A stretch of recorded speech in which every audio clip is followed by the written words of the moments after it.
Senhoras e senhores, dando sequência, com a palavra o coordenador nacional do Colégio de Presidentes de Seccionais da OAB, Omar Coelho de Melo.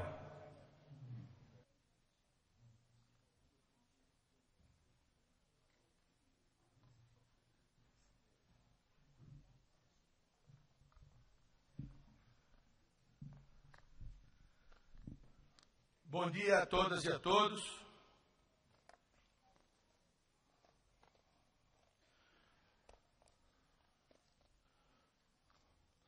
Com esse refrão, o Brasil saudou a chegada da República. Liberdade, liberdade, abra as asas sobre nós. Das lutas na tempestade, dá que ouçamos sua voz. Há 122 anos e alguns dias, naquele distante 15 de novembro, continuamos cotidianamente lutando e clamando por liberdade. Excelentíssimo senhor presidente Ofir Cavalcante Júnior, em nome de quem saúdo a todos os integrantes da Ordem dos Advogados do Brasil. Quero saudar o Poder Legislativo, o Poder Judiciário, em nome dos ministros Carlos Aires e César Assor Rocha. O Poder Executivo, em nome do governador Beto Richa e do ministro Adams, representando a presidente Dilma. O Poder Legislativo, em nome do senador Álvaro Dias e do deputado Sérgio Carneiro. Na honrosa condição de falar em nome dos presidentes das valorosas seccionais da Ordem, que aqui estão com suas delegações para discutir temas de relevância na vida jurídica nacional, nos cabe reforçar o compromisso de todos nós, pela ética em nossas ações e retemperar nosso pacto com os advogados e as advogadas brasileiros. Pela luta do engrandecimento da nossa categoria.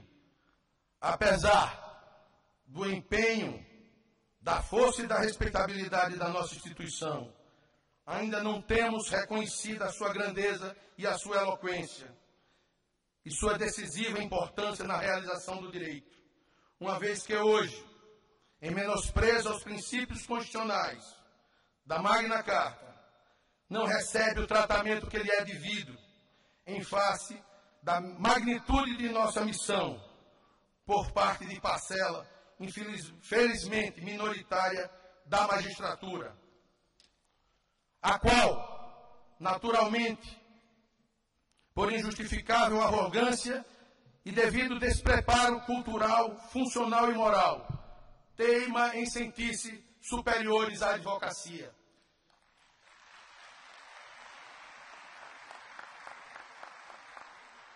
Aplica-se isso também aos membros do Ministério Público.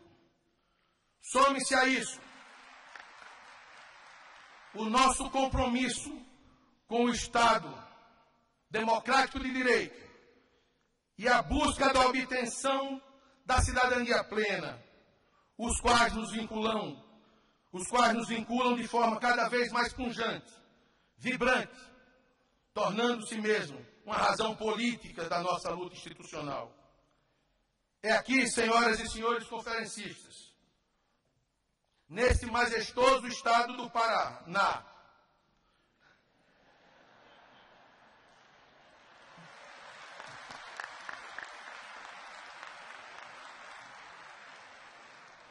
me perdoem, é que eu não tenho o hábito de falar lendo, tenho uma dificuldade tremenda.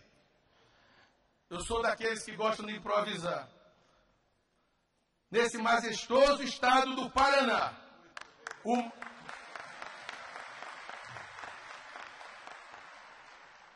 o mais belo a fugir entre os astros do cruzeiro, conforme enaltece seu belo hino, que não só devemos, como precisaremos ser luzeiros, buscando iluminar a estrada da advocacia nacional, com vista a cumprir nossas responsabilidades com a nação brasileira. Então, avante para o porvir. E neste momento futuro, presidentes seccionais, devemos nos fixar, lastreados pelos 81 anos da história da Ordem, comemorados semana passada, além de integrar mais de 20 conferências, das quais a 7ª aqui realizada em Curitiba, nos chamados anos de chumbo, quando as advogadas e os advogados brasileiros opuseram resistência ao regime de exceção, clamando corajosamente pelo restabelecimento das liberdades individuais e pela democratização do país. Hoje, apesar de vivermos numa democracia, o povo brasileiro continua refém, não mais de seu direito de ir e vir, nem seu direito de expressão, mas refém de sua liberdade de poder aprender. E aqui me refiro ao direito do saber, que é, sem dúvida, a maior pena imposta à nação brasileira, ratificada pelos últimos dados obtidos no IBGE de 2010. Sem saber, o sol não brilha para todos, as oportunidades não aparecem, as ideias não fluem, o discernir deixa de existir, ficando fácil a manipulação das almas e das consciências por aqueles que vivem como parasitas, à sombra da ignorância, do analfabetismo, dela se completando. Com isso, o campo se torna-se fértil para a política malsã dominar as instituições e fazer crescer todas as mazelas que diuturnamente tentamos combater. Sem educação não há luz, não há caminhos, não há solução. Sem um sistema educacional eficaz, e não essa ficção alardeada pelo governo federal, tendo como coadjuvantes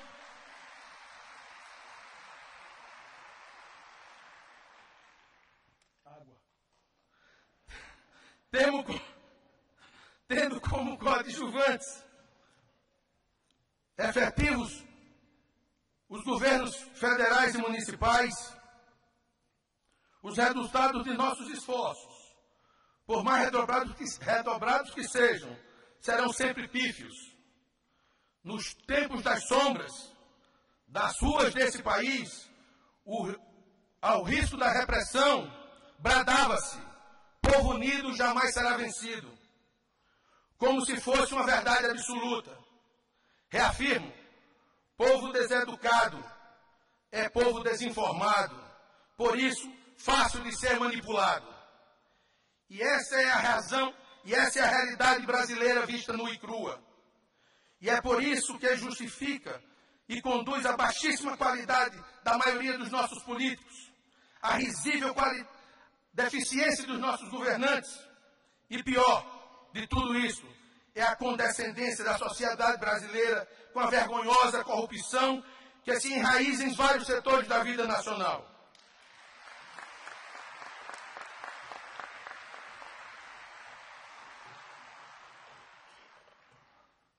O meu tremor é normal, não é receio. Mas tudo isso também é reflexo da impunidade criminosa que boa parte devido à morosidade de um judiciário que somente agora parece acordar de um sono letárgico, como consequência dos ruídos provocados pelo advento do Conselho de Segurança Nacional de Justiça, que embora ainda não seja o conselho que a ordem sempre desejou, porque sempre defendemos um controle externo do judiciário, um controle forte, privilegiado, enérgico e independente, o suficiente para as injunções corporativas. Mas já se constitui em um primeiro passo em direção de uma conquista, que é a transparência do judiciário e a responsabilização do poder público, aí não só do judiciário, pela morosidade e eventual qualidade insatisfatória da prestação jurisdicional.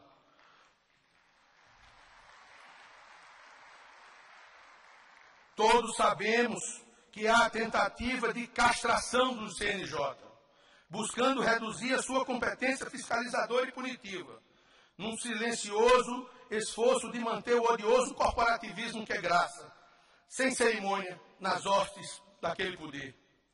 Basta lembrar a mais enérgica sanção de um membro do Poder Judiciário é o prêmio de uma aposentadoria.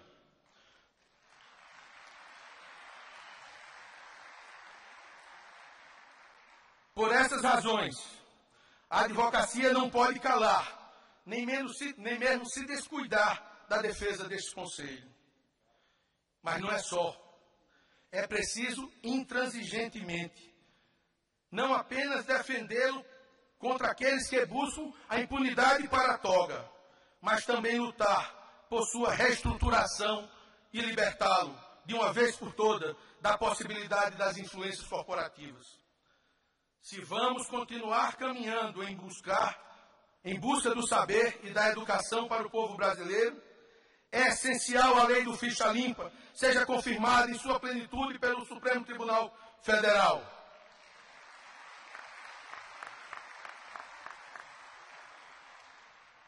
Porque é uma forma que temos de extirpar definitivamente essa verdadeira corja de corruptos que enlameiam a grandeza desta nação. Os desonestos buscam a manutenção da ignorância para se manter no poder, enquanto muitos homens de bem deixam de participar da vida política, temendo o comprometimento moral de seus nomes. Ficha limpa já!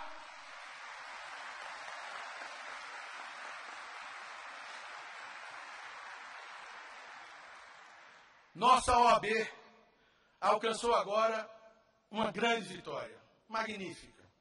O reconhecimento unânime do Supremo Tribunal Federal pela constitucionalidade do exame de ordem. Isso, no entanto, nos traz uma responsabilidade ainda maior. A de agora buscar o máximo de entendimento com as faculdades de direito sobre esse de número indiscutivelmente excessivo, para alcançarmos juntos a qualidade do ensino jurídico ao patamar de excelência, cumprindo deste modo a lamentável omissão do Ministério da Educação, que não dá o devido valor às aposições da ordem, quando criteriosamente analisa através de suas comissões de ensino jurídico.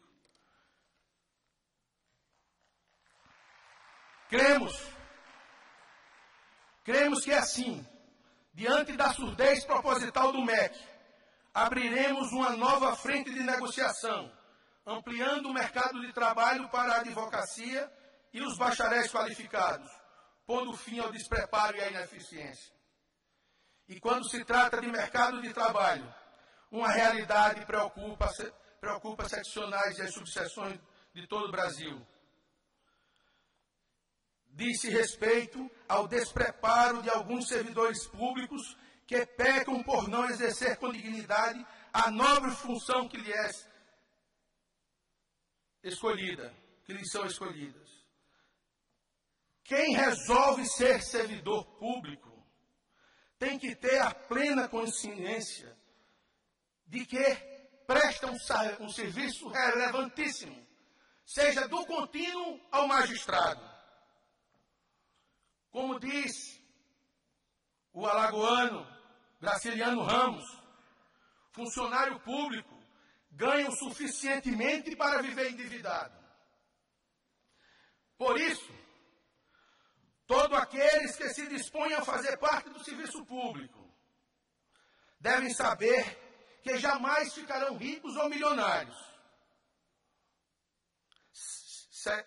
senão recebendo uma gorda herança, casando com mulher ou homem rico,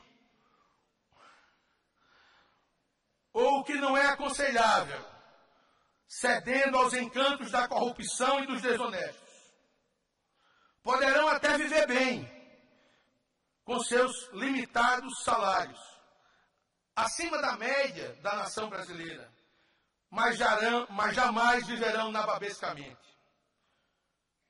Quando isto ocorre, estamos do servidor público que enriquece no exercício da sua atividade, estamos diante de um ladrão. E não existe outra denominação para isso.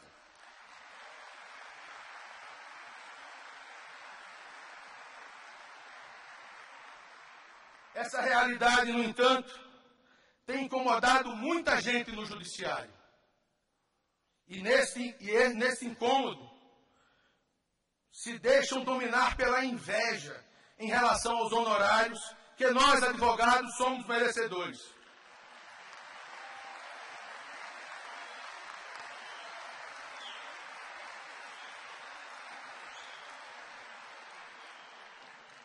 Temos assistido a uma série de decisões de juízes e tribunais que se negam a atribuir honorários dignos aos advogados, fixando-os em quantias ridículas. Para justificar seu arbítrio, chegam ao argumento de usar que aqueles honorários lhes são superiores ao que ganhariam se estiver exercendo a sua atividade judicante, que é uma vergonha. E isso tem casos específicos, pelo menos na 5ª região, no TRF da 5ª região. Não se lembram eles de que a grande maioria dos advogados não tem a retribuição pecuniária mensal garantida num contra-cheque e que seus honorários, por mais que sejam, talvez possam vir a ser os únicos que eles recebam na sua atividade. E mais, o advogado não se propôs a ser um assalariado. Quando optou por ser advogado, sabia que existiriam parâmetros legais de máximo e mínimo para a fixação de sua remuneração, baseada no valor de seus interesses, dos interesses das causas disputadas, e que viveriam do produto de seu labor e de sua pena. A pena hoje substituída pelo teclado do computador. É bem verdade. O que o advogado não era obrigado a saber é que teria que enfrentar, em algumas oportunidades, um servidor público que ficaria incomodado ao julgar sua causa, para aplicar os critérios legais da fixação dos honorários, passando a vilipendiar e desrespeitar conquistas e prerrogativas de nossa categoria. Precisamos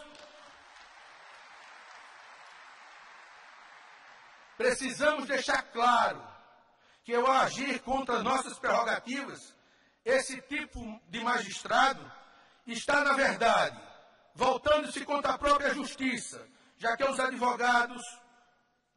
advogados temos um munus público, a função social de socorrer